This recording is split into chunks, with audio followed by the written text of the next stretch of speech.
You ask Tiger to solve. This deals with linear equations with one unknown. The final result is r equals -3. Let's solve it step by step. Isolate the r. Divide both sides by -6.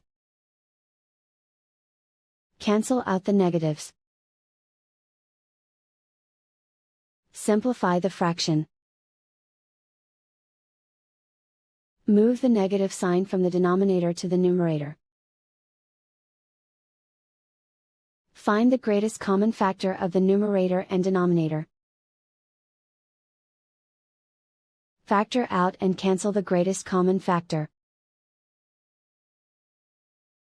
And so the final result is r equals -3.